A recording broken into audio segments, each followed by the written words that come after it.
Ready for me?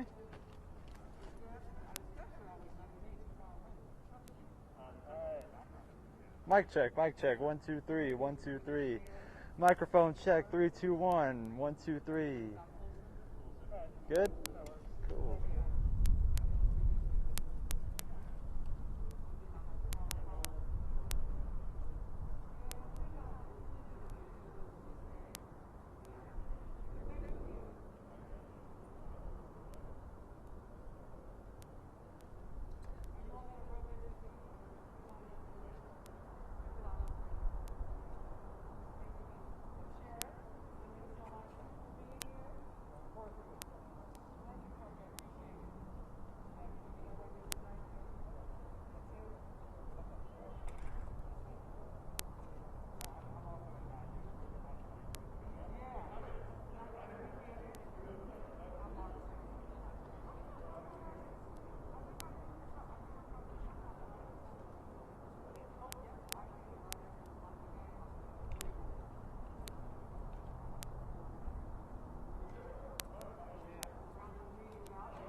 We can talk loud. Are you going to start it out, Bishop? Yes, sir. Good. But we'll need you closer. We'll need you to come close. Okay. And because you'll introduce the family. Okay. Yeah, I'll start off. I'll open it to the family. And then he'll introduce the family. Because what we're going to do after the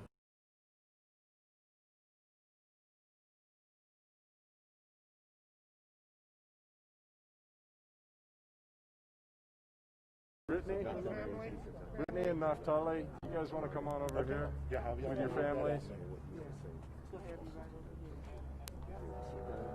Thank you for Have you guys right here.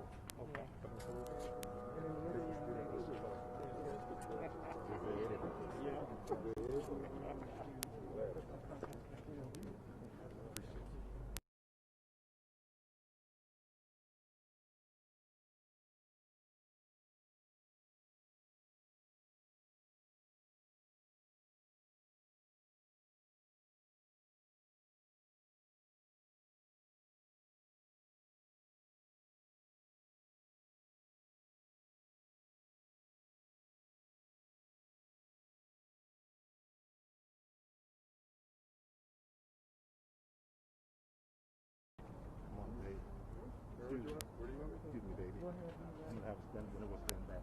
But let's come up front. And Dr. Mann. Thank you. And you all stay right here. You want us here? That kind of direct us. Yeah. Right?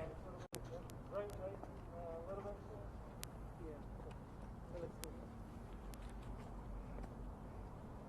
And I'm going to, is it okay if I drop this? Just talk, and then we'll put it back on. Good afternoon. I'm Bishop Jerry Demmer. I am the president of the Greater Metro Denver Ministerial Alliance.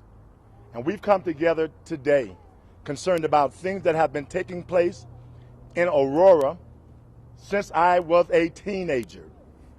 We come together to talk about some of the changes that has to happen in Aurora. Others will speak, but we got a 6-year-old baby here that was laid on the concrete in heat just like this. We actually today have 3 different families that children have been handcuffed, guns drawn on them, that you're going to hear from these mothers that are going to speak how they feel about what's been going on. We don't have to say it, that it is contagious amongst the African American community. We say it without reserve, that it would never been a 6-year-old white baby laid on concrete in the heat. So thank you, media, for being here. And with that said, I'm going to relinquish my stand, and I'm going to turn it over to Attorney David Lane, which is here, and he's an attorney for 2 of the families represented here today. Thank you, Bishop. First of all, I just want to thank everyone for being here. Kilmer Lane and Newman has been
police brutality, it was injustice.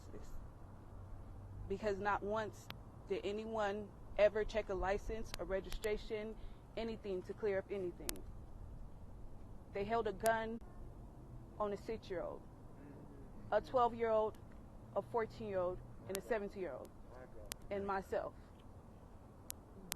I have never been placed in a pot of racism before, and I'm from Compton, California. I'm from one of the hearts of it. But to move out of state and come here and have a police officer pull a gun on me just to say, whoops, the stolen vehicle we looking for is a motorcycle out of state.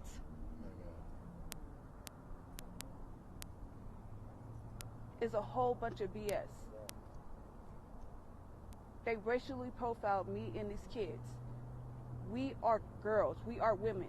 That's right. That's right. We got identified as black girls. On every news report, that's when I seen a black girl and her kids. Wow. I am more than a black woman. Girl.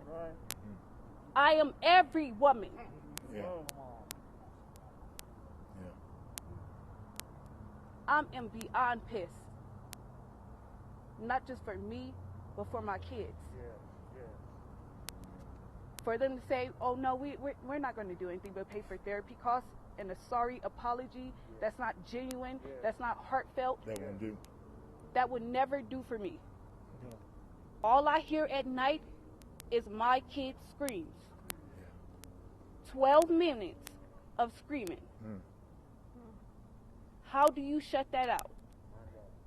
And you say therapy is going to help? I need more than just a little bit of therapy. These kids need more than just a little bit of therapy. We are all traumatized about what happened because we never had that happen before. And had it had been a white family or a police family, it would never have happened. I am beyond angry. I had had enough. I'm at my breaking point with Aurora Police Department and Denver Police Department, because it don't take that much to do that job. You chose your career. If you didn't like it, you should have changed it. At any point, at any time, someone could have changed the route of the situation. It was 5 police officers on the scene when they had kids on the floor and kids handcuffed. Not one officer changed the route it was going. And then you pat 4 kids down, 4 girl kids, a male officer. I didn't give you authority to touch my kids.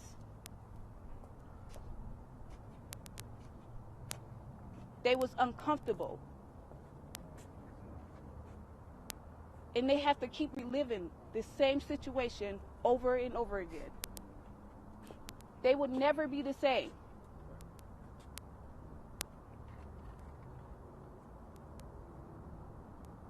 I'm beyond hurt that something happened to me and these kids. Yeah. Because you know, I heard about the George Floyd, Elijah McClain, Tamar Martin, Trayvon Martin, all of this. I heard it all. But you know what? I've never been placed in that pot until now. Wow. I never understand protest until now. Wow. I never knew what it was like to fight until now. My God. And I'm going to keep fighting for me and these kids. And not for me, just me and these kids. For every black person that ever had to deal with this. Every minority that had to ever deal with this. I don't care if you black, brown, purple, pink, wherever the hell you are. You are every person. We all bleed the same. And I'm going to leave it off with just saying this to Aurora Police Department. Though the devil may bruise my flesh, you would never touch any one of our souls. Simple as that. Amen. Amen.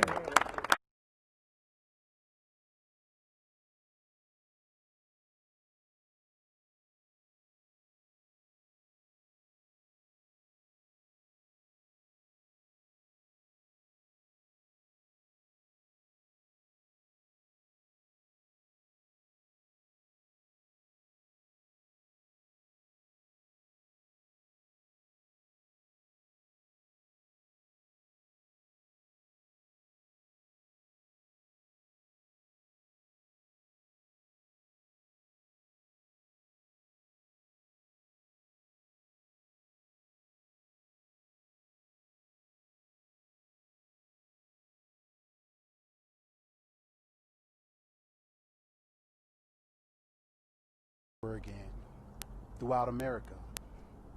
Black people are being dehumanized. It's not just the adults being dehumanized, but now our kids are being dehumanized. An officer pulled his weapon out on my 14-year-old, my 8-year-old, and my 2-year-old.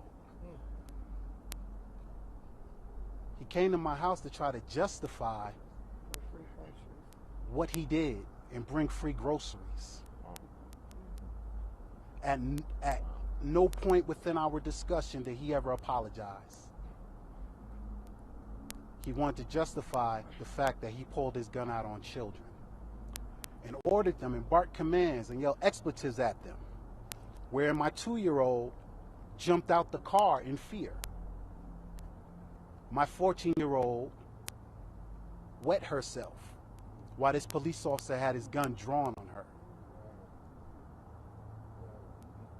Now I got to deal with my 8-year-old wanting to sleep in the bed with mommy and daddy because she's having nightmares that daddy got shot. I got to deal with a 14-year-old that does not trust police officers whatsoever. She don't sleep well. She doesn't sleep well. We had them in therapy, but we're tired. When are the excuses going to stop? When is there real change going to happen? Is my black face, does it intimidate officers when they see that I'm African American? It seems as though it does. And when we look at what's going on in the atmosphere around the country, black people are being treated less than human. And we need equality. We want justice for my family. And I'm going to say this, that I told my girls that I'm not going to stop this fight until we don't have to worry about someone else's family having to go through the trauma that my kids have to face from this incident. They don't sleep well. My daughter talks to her therapist. My daughter, she's excelling in school, and you know, therapy is keeping her leveled, but it's not enough. You know, there needs to be change within the system, the training, how police approach different situations. There needs to be a training. So if these officers need to go back through a regroup and retrain and recode how they approach situations, something has to give. Chief Parson had reached out to my family and said that he wanted to speak to my family. Me and my lawyer talked about it, and we were very open and engaging, and we wanted to have that meeting with the chief. The day of the meeting, he found out that the NAACP was going to be there. He pulled out of the meeting. He said that he would reschedule for me and my family to meet with him, but every time we reached out to him, he was not available. These are the type of things that we're talking about. You want to rebrand Denver Police, you want to rebrand Aurora Police, and you can't even follow through with a meeting with a family that suffered an injustice that no white family would have suffered. So we're tired of photo ops. We're tired of empty promises. We would like to see change in Colorado. Thank you.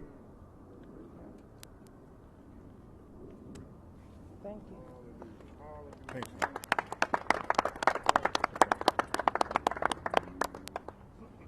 Thank you. Thank you. We have 3 representatives that work very hard in Aurora from the Greater Metro Denver Ministerial Alliance. And we're getting ready to go to those 3. I'm going to call now for Pastor Topaz McBride that is familiar with these situations and has another family that have been accosted. Pastor Topaz.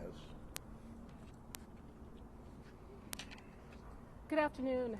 I am not only a pastor, but I am a therapist representing this family, working with this family, who experienced a very similar situation in May of this year with Aurora PD. And so I'm going to introduce you to the mother, Angela, who will speak to the details of what took place with that incident. Angela? Hi, so I'm Angela Davis. I grew up in Aurora, grew up in this area, went to Hinckley High School, went to Park Lane and North. On May 15th, my daughter was driving, leaving from her stepbrother's house. I had texted her like, hey, you need to start making your way to the house. She's a 19 college student at Penn State, honor student. It's 2 in the morning. I'm like, make your way to the house. It's getting late. She's like, okay, Mom, I'm on my way via text. We're like 5-10 minutes from where she was. So it's 15 minutes later, and she's never not missed a curfew. So I'm texting her. Then I start calling, no response. Something is telling me something's going wrong. I get a call from a number I don't know. It's a sergeant. He calls me and tells me that my daughter is not being cooperative. He has been pulled over, and I need to come to the scene. When I come to the scene, my kids are handcuffed. She's 19.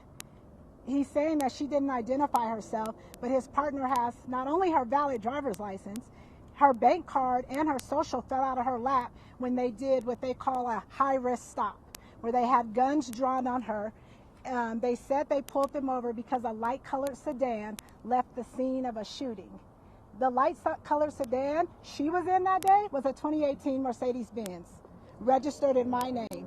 They still pulled her over, made her drop the keys out of the car, unlocked the car. They drug her and her stepbrothers out of the car, placed them face down on the concrete, handcuffed them. They were still handcuffed when I got there, and they only started unhandcuffing them when I came to the scene, demanding that, first of all, I'm not even going to talk to you until you unhandcuff my daughter and her brothers, like right now.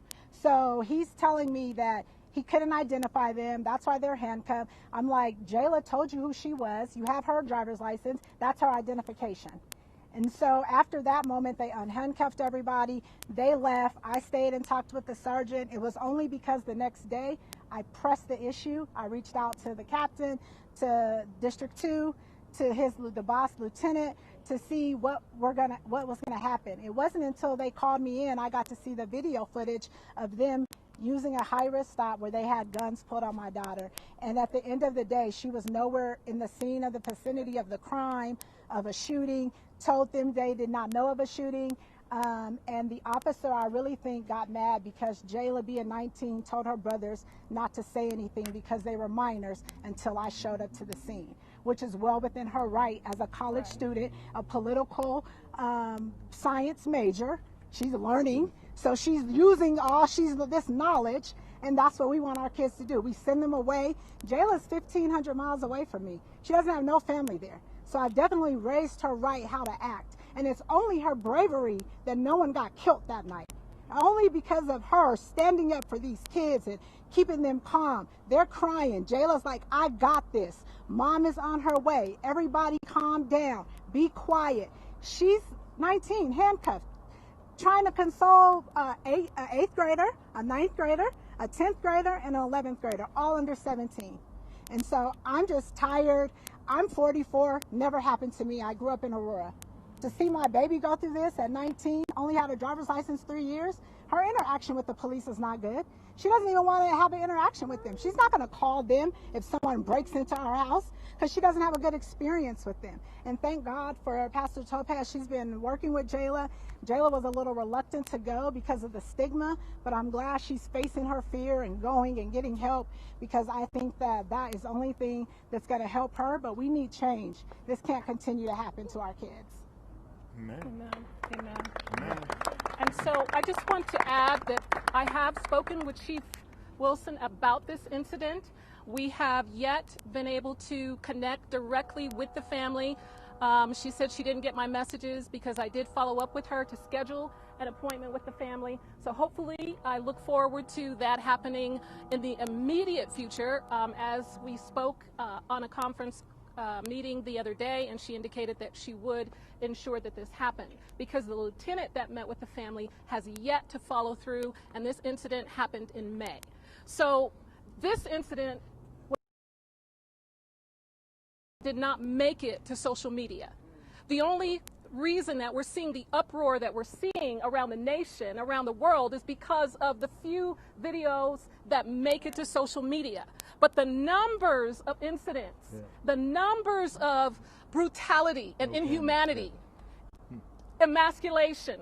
The number in which that happens is far beyond what has made it to the press. And so because we know that there are numbers, high numbers out there of victims, of families who are yet traumatized because no one has given them the attention deserved, no one has given them the justice deserved, we stand before you today because this cannot become the norm. This cannot be acceptable, and this will no longer be tolerated. Thank you. Thank you. Our next two speakers are Greater Metro Denver Ministerial Alliance. Our parliamentarian will come first, Bishop Foreman Harvest Church, which also has his church in Aurora. Well, good afternoon. I'll be very brief. We've heard three examples that really bring highlight to a systemic problem of corruption within the Aurora Police Department. The reality is that this is the norm, unfortunately, in the city of Aurora. As a pastor here, as a leader here of people of all backgrounds, all races, I want to first be very clear. The Greater Metro Denver Ministerial Alliance is not anti-law enforcement. What we are is anti-police brutality.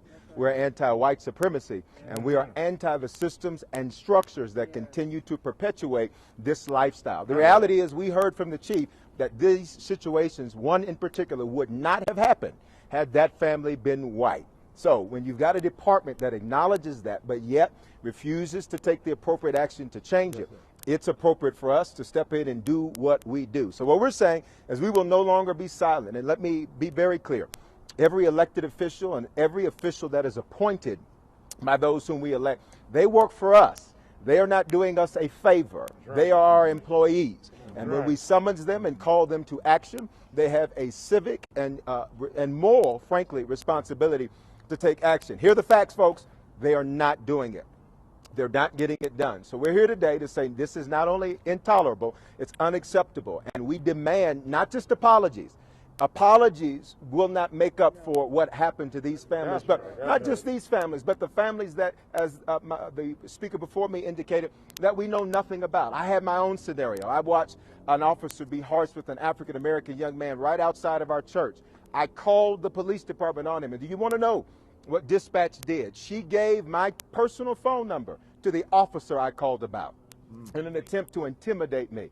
Well, you've got the wrong organization for that. All right. So let me be very clear. Right. We are not just demanding apologies, we're demanding action. And the speaker after me will be very specific, very clear about what we're demanding. But this is more than just platitudes. Everybody knows what's going on in America. Everybody sees what's happening in America. The reality is when is something going to be done? Well, today we are making it very clear. Change is here and change is now. And whomever does not comply with that change, we will get. Yes, we will. Welcome to change. It's 2020.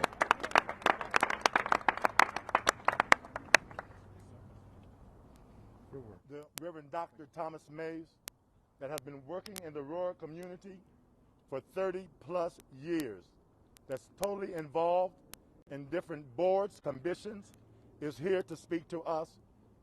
Dr. Mays. Well, good afternoon. Good afternoon. Aurora Police Department, we need a new answer. We're not going to accept the answer we've been getting. As you notice, our city building is boarded up. Our police department is boarded up. Our courthouse is boarded up. And the eyes of our city are boarded up. Wow. We don't care if it's implicit bias or explicit bias. Your bias is about to come to an end.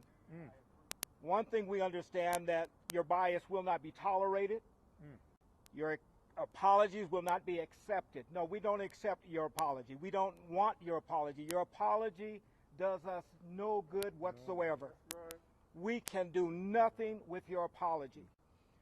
When you lay a 6-year-old child, especially a black child, on the pavement, you laid me on the pavement. Yeah. You didn't just lay these women on the pavement. You laid my wife and my daughters on the pavement when you laid them there. When they put the knee on the neck of Mr. Floyd, they put their knee on my neck. That's right. You have to understand that we are one together. That's right. We don't only have strong backs, we have strong minds, and we understand when you take the time to orchestrate a response to the questions we ask. We understand when you say, well, guess what, one of the officers was only on the job 2 days. Or it's a female, she's a minority, she's a person of color.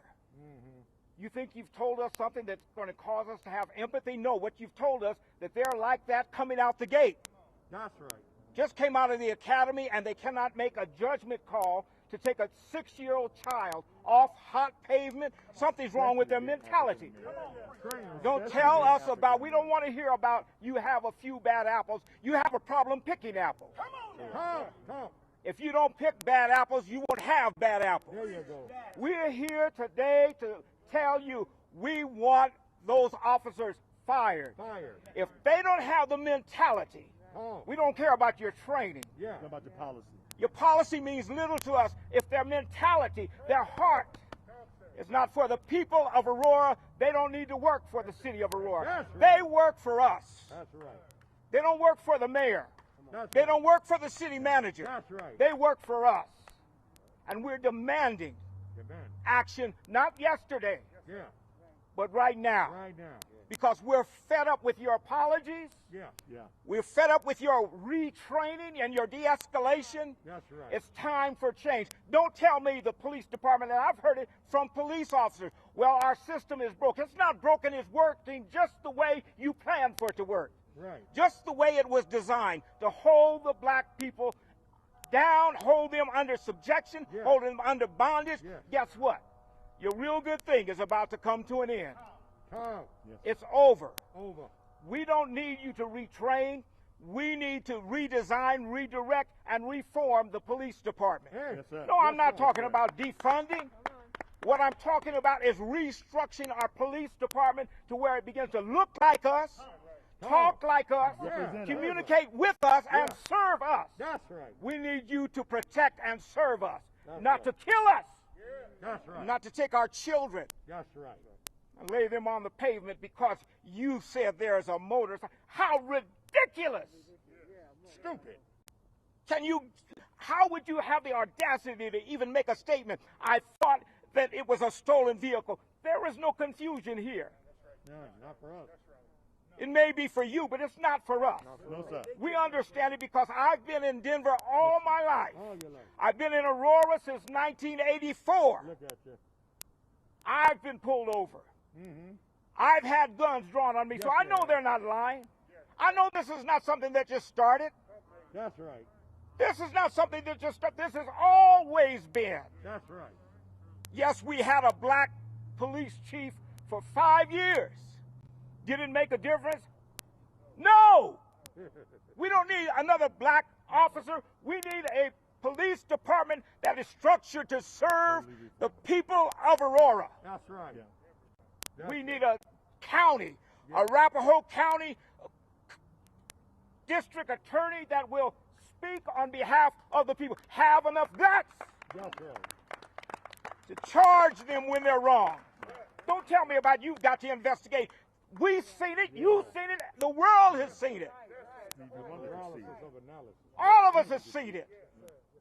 That's right. There's no question about whether or not he should have put the child on the ground. I'm appalled when I heard David Lane say today that he approached the city of Aurora and they said they had no desire whatsoever to talk about it or to settle anything. Wow. That means you have nothing to say about laying that child on the ground? Are you kidding me? Drawing guns? Are you serious? You're telling me you have nothing to say to me when you have laid women on the ground and had men pat them down? Oh. Let me put my hands on a white woman. Whoa. I guarantee you what'll happen to me. Whoa. Whoa. But you put your hands on our black women. Yeah. You put your hands on our black children. No, we don't want an apology. We want your badge. We want your badge. That's what we want.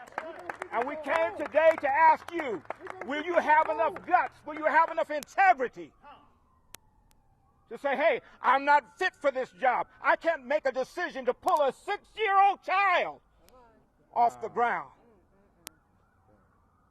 My morals don't dictate to me humanity and treating every man, woman, boy, and girl, regardless of their color, the same as I would treat my own children. You wouldn't put your child on the ground on cement, so don't put mine there. Come on. You wouldn't do it to your women, don't do it to mine. That's right. Come on. I'm not going to assimilate. No. I'm black and I'm proud to be black. Right. And I'm going to be black till the day I die. Right. And if you have problems with my blackness, guess what? I will not allow you to make me or our people feel like we're nobody. Because our good leader that's gone on to glory, Martin Luther King said something. He said, never let anyone take away your somebodiness. We are somebody. I am somebody. This 6-year-old child, she's somebody. These girls, they're somebody. These young men, they're somebody. And I need the police department, Aurora Police, you need to know that. I'm on the police task force. Yeah, you were. I've been asked to reconsider whether I should even be on a lawsuit or be on the task force. Guess what? I'm here to stay. Come on. I'm here to fight until the day I die. I have children and grandchildren. I'm not going nowhere. So get what? Get used to it. Better not. Because we don't need the same answer. We need a new answer from you. Your answer is going to have to change. That's right. Your solutions are going to have to change. That's right. And we're going to fight and stand here until it happens. Yes, sir. That's what we're about. That's what the Alliance is about. That's what the NAACP stands for. We're going to fight for justice. Justice. Because guess what? If it happened to these children, if nobody says anything, That's right. and nobody does anything, it'll happen to the next one. That's right. So, your bad apples can't be used for apple pie. They can't be used for applesauce. Your bad apples they're only good to throw away. So we're telling you today, get rid of them. Get rid of the bad apples. Throw away the bad apples. Yes, sir. Thank you.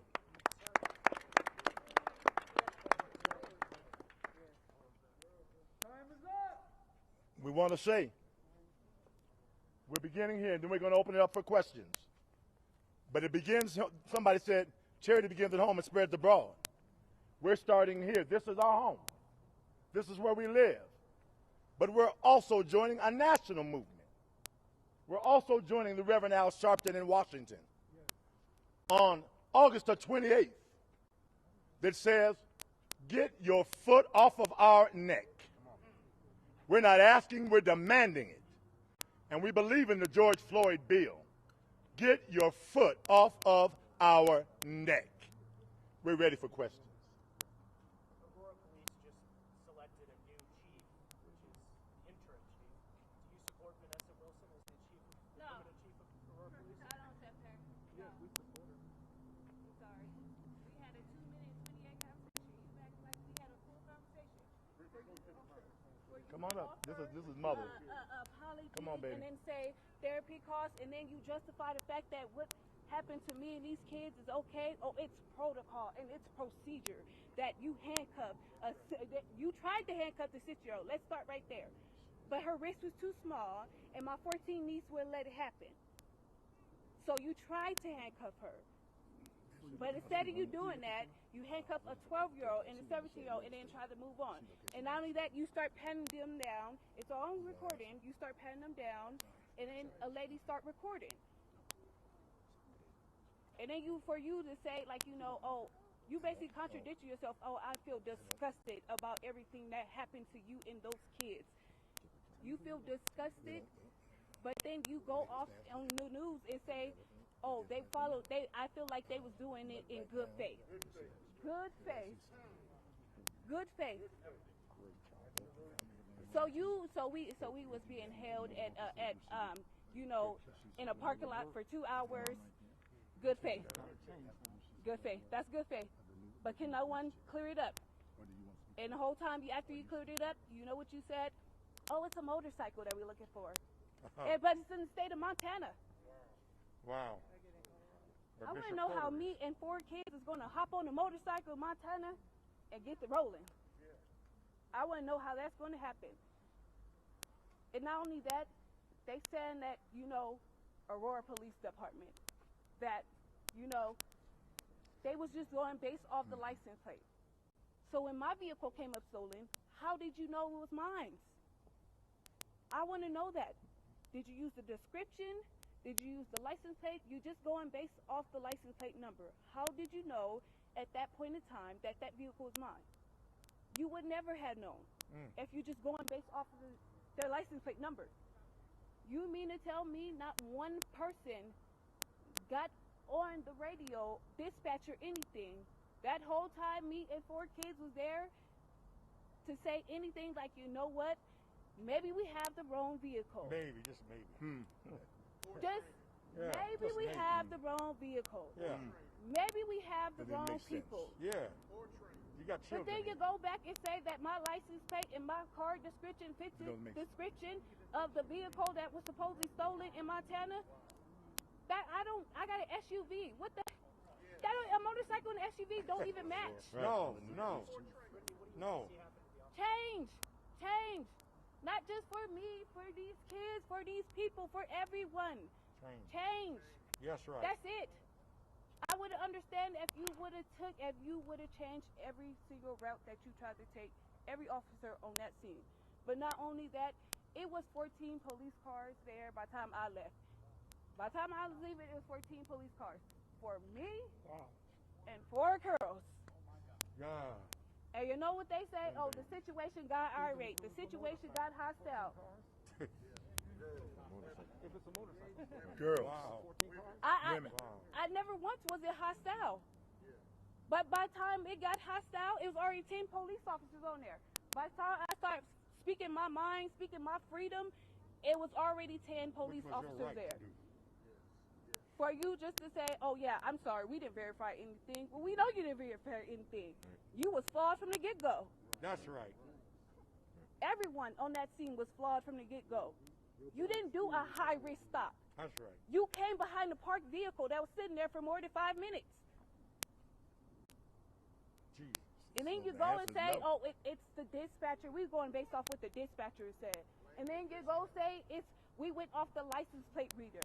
And then you go and say we got a call for your vehicle being in front of our thrift store that was reported stolen. That's what you told Channel 9 News. It stated in the report. Your words don't lie. Neither do video, neither do cameras. They never will lie. Great job. Thank you. Great job. So I do not care about this new chief of police. She could shove it. That's the way I feel. I would like to say a lot of other mean things about her, but I'm not even going to go there. My God. Because she's not worth it. The Aurora Police Department is not worth it. But that won't stop me from fighting. Because I'm still going to fight. Oh, yeah. Because if I don't protect these kids, who is? And all these kids might not be mine by birth, but guess what? They mine. They yours. That's right. They mine. You should never mess with anybody that had anything to do with me. Because not only am I a black woman, but I'm a mad-ass black woman. Oh, no, that's right. Yeah. I hear you. So I want you, the chief of police and the Aurora Police Department, to connect the dots of what's going to happen next. Because I hope they get everything that's coming to them. Thank you, Brittany. All right, man. Thank you, Brittany. That's it. Here we have another mother from Aurora. You want to know how she feel about supporting the new chief of police? I just feel like when she was interim, this was happening. And so now that you are in place, what are you going to do different? And I'm tired of the high-risk stop. You can't keep using that as an excuse to pull guns on our kids. That's it's not right. going to work anymore. It's not, I mean, even in my case, even if you stop, this car left at a high speed from a shooting. Once you pulled them over and you realized there was a young lady in the car, why didn't your mind stop and say, you know what, let me approach this differently, right? You call it a high-risk stop. You didn't search my vehicle. You never searched my vehicle. So what were you looking for?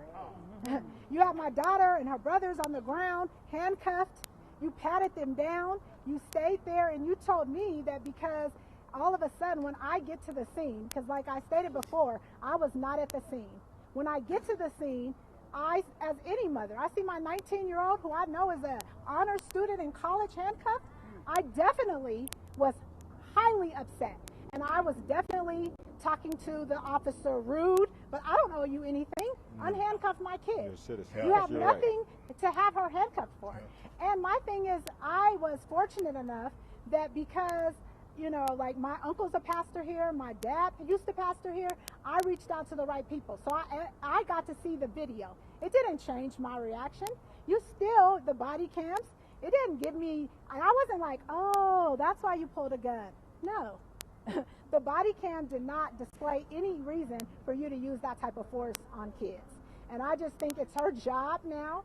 You want to be chief, you want support. It's your job to dismantle the system that was built to systematically oppress us as brown and black people. That's your job now. Your job is to go and either fire or retrain, and not retrain going to some type of counseling. No, you need to do a mental evaluation of biases that people have against us. We cannot just keep doing the same thing and putting Band-Aids on stuff. You can't keep being like, oh, this is protocol. Well, your protocol needs to change. If you're telling me that you were okay with what happened to my daughter, to these other daughters, to these other kids, your system needs to change, and it's broke. That's right. And we're not going to keep standing here letting you apologize, because I got an apology. That's a written one, a verbal one. That didn't change my daughter's opinion. When we left out of there, she wasn't like, oh, I'm so glad they apologized. That's so nice.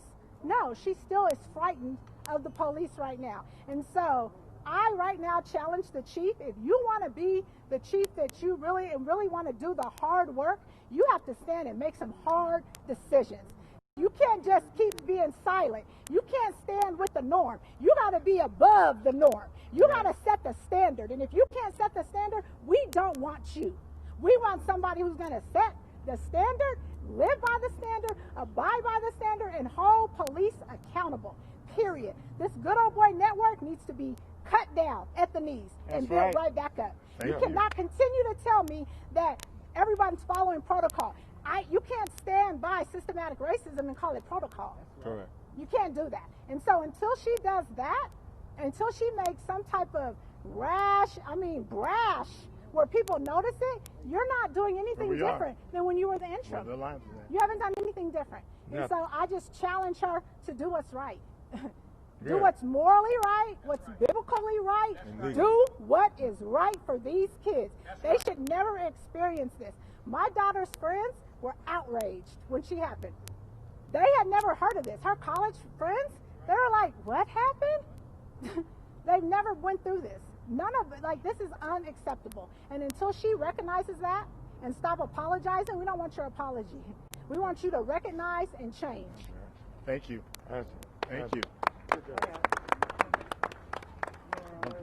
I can definitely answer that question.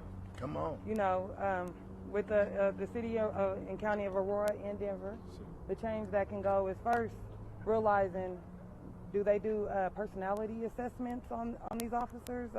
I mean, that can go first. Secondly, common sense. I mean, common sense don't come as common. Like, you know, when you see kids, the 6-year-old on the ground, what is the 6-year-old going to do that is so intimidating to you as an officer trained with a gun? With my daughters, there was no call of a threat. It was just a call of someone in a car with a gun. When has it been illegal in the state of Colorado to even carry a gun? I believe that, you know, you can't illegally carry a firearm. So they need to take a step back and look at their protocols, because they always say that's protocol. Well, what is protocol? Because we need to rewrite protocol. Right. Because the protocol is you getting scared and pulling out guns on kids and handcuffing kids and putting kids on the hot cement on the floor, on the ground in 100-degree weather. That's not common sense. No.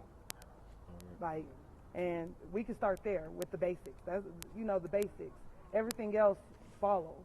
But it's just the basics, the common sense, personality assessment. Psychological. You know, Yeah. psychologically, do these officers have a bias type of a mentality? Are they out there on their own biased reasons to go target the black and brown community? I mean, that I feel like that could be the start of the change, is assessing these officers before they are allowed to go and serve the community. And then the police chief, they could definitely keep their word as far as like going to meet with these families that have been abused by their officers, and hold these officers accountable. If they did something unjustly to the community, like they said, they work for us. So if they did something unjustly to the community, they need to have not suspended with pay. Yeah, they not a vacation. They need to really have consequences. Correct. And you know, I'm gonna just leave it there because it starts with the basics. And you know, if we can break down the basics and rebuild that up, everything else will follow. Thank you. Thank you.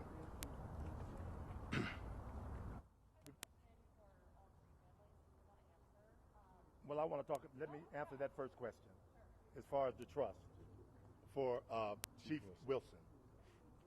The Greater Metro Denver Ministerial Alliance met with Chief Wilson upon Thursday.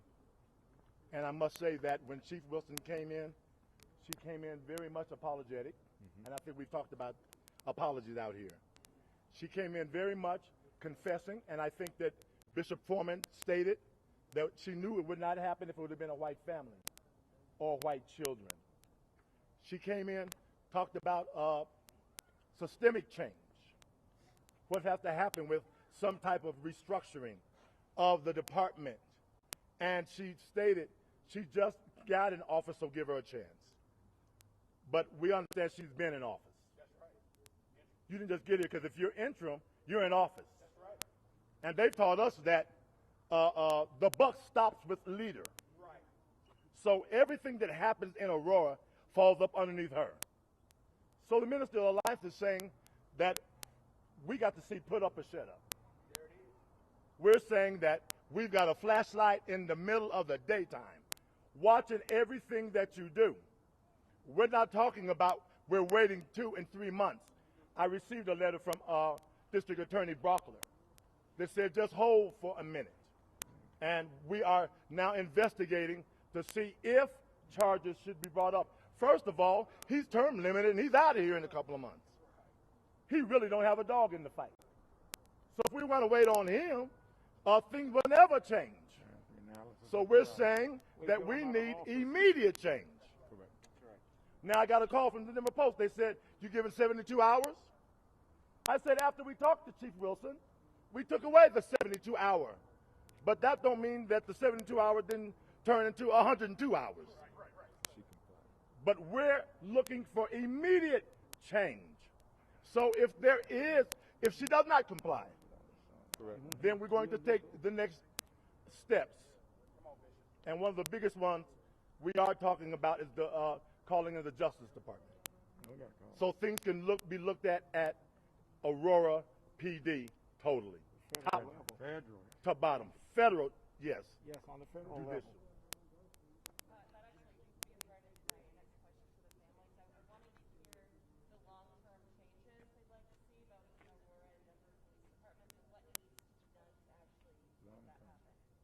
You'd like to hear from the families?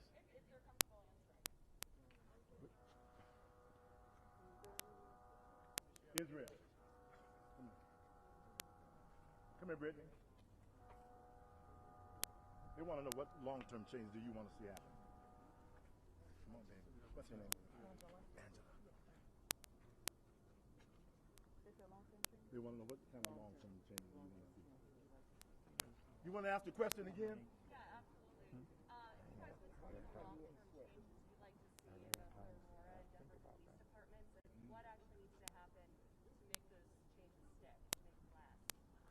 I would like to see black and brown children treated the same as little white boys and girls.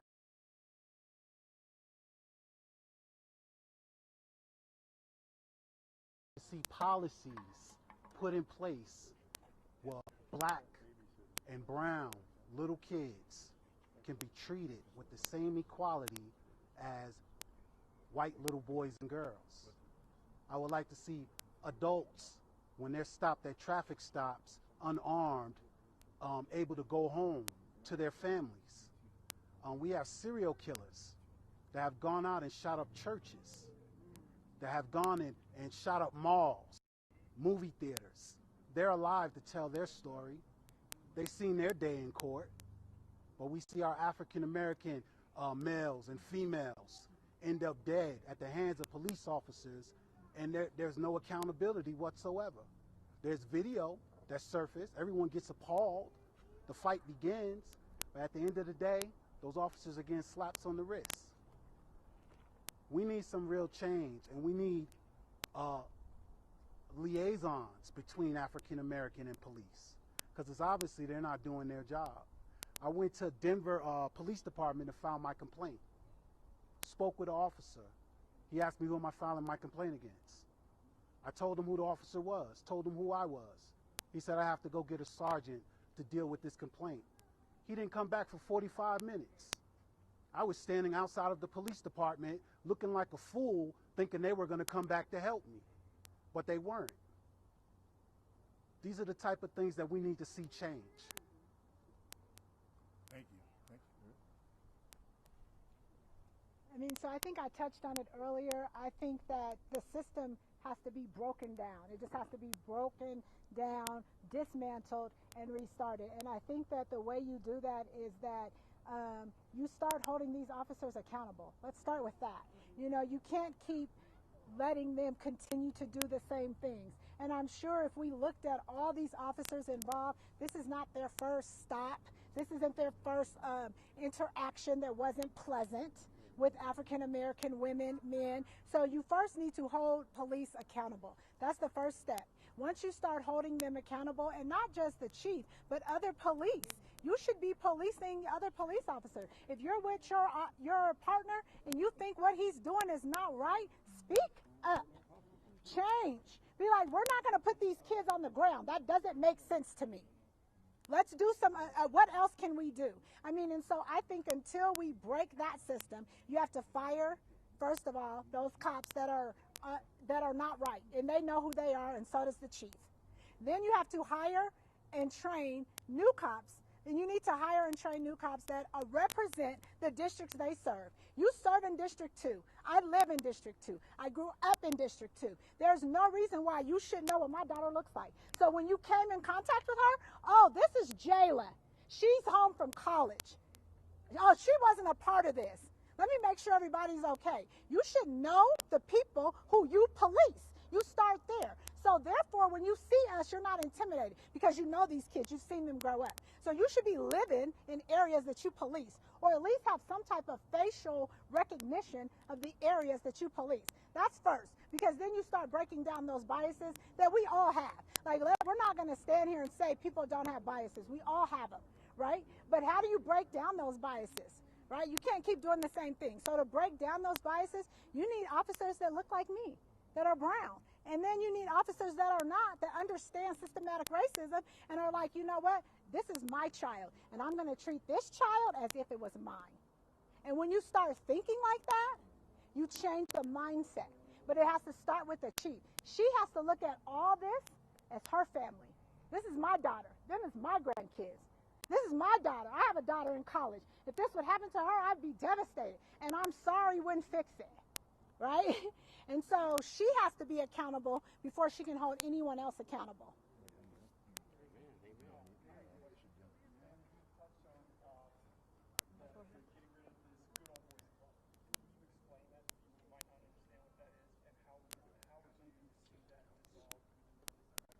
So for me, and this is just my point of view, the Good Old Boys Network would be just like me and her. We grew up together. You know, we're acquainted. We know each other. If something happens, I turn a blind eye to what she did, even though I know it was wrong, because we're friends, because we took an oath together to stand by each other.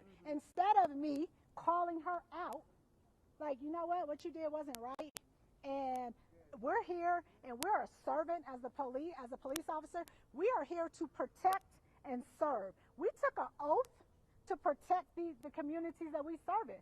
They stand and take an oath, and we want you to live up to the oath that you're taking. And so when I speak of the Good Old Boys Network, that's what I'm talking about, turning a blind eye to situations when you know your partner or you know there's 5 or 6 police officers that are doing wrong. And not only do you not say nothing, you don't report them, you stand by them, so you let them think that this is okay, which now makes the system flawed. Because if I think it's okay, then she thinks it's okay, then she thinks it's okay. Now we have 20 people that think that systematic racism is okay because not one of us, even though I might be thinking, you know, I might have grew up and been like, you know what, I don't agree with you. But until I call you out on it, I feel this person feels like they're in agreement with me. And so that's what I mean, my personal interpretation of the Good Old Boy Network, and I feel like the police department fall underneath that. And let's not forget that the police, their badge is still the same when they were a slave catcher. They have not changed that. Back in when slavery, the badge looks the same. So how do you go from the slave catcher to the protect and serve? You got to break down that systematically.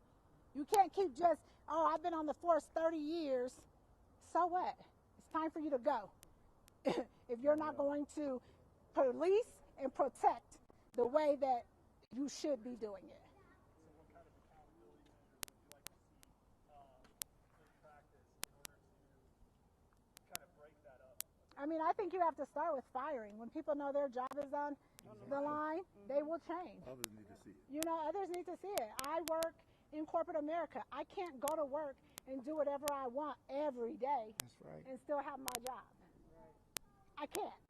There's an accountability. Every year I have an annual performance. I have to perform to get a bonus. I have to perform to keep my job. And that's what we need to do is hold them accountable. They need some type of accountability. And I would even say if you're in District 2, your accountability should be to the people. Yeah. We should be able to judge your merit on what you did over the year and how you did your job. I just want to slip in for a minute and answer your question as she was saying about the Good Old Boy Network.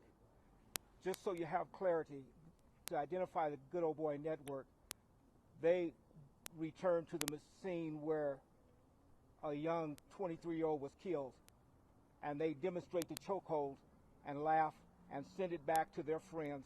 That's the Good Old Boy Network. So don't ever think that it's not very obvious or we don't understand. We understand it very well. When they do that, that is doing a person because of their color of their skin, and they think it's funny. It's something they should make mockery of. That's the Good Old Boy Network. You know, I agree with that young lady said. I agree with that young lady said. You got to hold them accountability. I feel like we as the people can't adjust to someone that can't adjust to us. And frankly, the Aurora Police Department cannot adjust to us because they don't serve us. They don't protect us. You know how hard it is to see my 6-year-old every night screaming. And then not only that, let me tell you something. After my 6-year-old experienced that, you know what she did? Now, she don't listen to rap or anything like that. She pulled up a video about Black Lives Matter. And it was this main part that she kept watching about an officer kneeling on a black man's neck and saying officers, our cops are the same. You forced my child to shape you in a way that I did not ever want her to shape you. Wow. She was supposed to make her own decision by herself, but you forced that upon her. Not only on her, but a 12-year-old, a 14-year-old, and a 17-year-old. For them to ever experience that. We cannot adjust to you if you cannot adjust to us. We all complied, but after we complied, it still got hostile.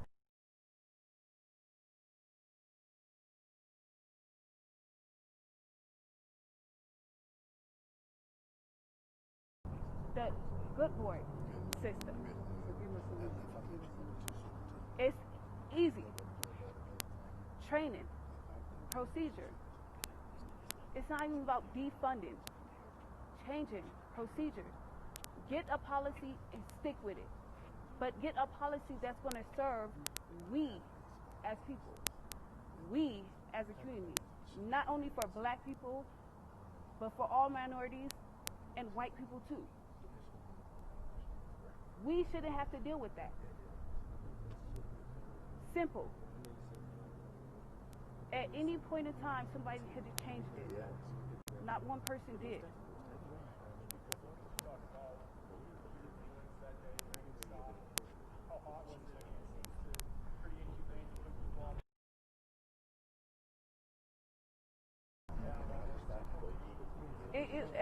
It was hot. It was definitely hot, and I can't even tell you. It was so many emotions going within me. But you know what? At that point in time, I had to think about the kids, and I had to keep telling myself, you know what? You got to be strong, because if the kids see you crying, they gonna think it's okay to cry.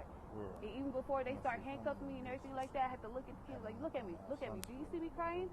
I'm handcuffed. I gotta put them in the back of the vehicle. You don't see me crying. It's okay. We gonna be okay. They have nothing on us. Nothing. Is that something you feel like you should have had? I have to teach them to be strong. Regardless of anything, you always have to teach a kid to be strong. But never did I ever think that I had to teach them how to look at a police officer, even with racism going on. Yes, ma'am. I never thought I had to be put in that pot of vote. But now it's like I have to talk to all these kids about what racism is, what slavery is, and how people can put you in a pot so easily the same way I was. And not only how I was, but these kids was.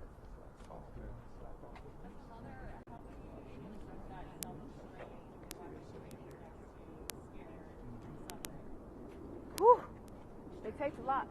But then, you know, I'm a strong woman, very strong. I did not break down until days later. And I was on the phone with my sister. I did not cry until days later.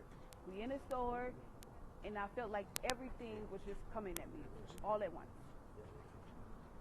And I tried to be strong as much as possible, but that was my moment to cry. I'm not a female, I'm not a woman that cries a lot. I'm very hard. I have a hard exterior.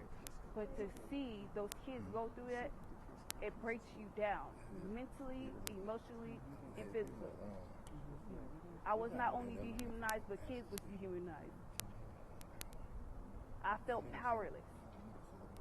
I felt weak, and I ain't never felt weak a day in my life. But to feel weak and feel alone, for only them to say it's just a mistake and they have the wrong vehicle, it's just disrespectful. You're not even disrespecting me, you disrespecting 4 kids. And yeah, go ahead. Definitely. You know, and that's the whole thing. You know, I experienced a lot of things growing up in Los Angeles and Compton, but you know, I got away from all that for peace, and they disrupted every ounce of my peace and these kids' peace.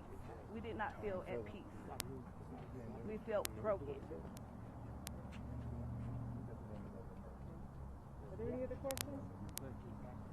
Okay, Bishop, no other questions. Well, thank you so much, media. We appreciate you coming out, being here with the Greater Metro Denver Ministerial Alliance. And we know you're going to give us a great story tonight at 10 o'clock. Thank you. Thank you. Thank you. Power to the people.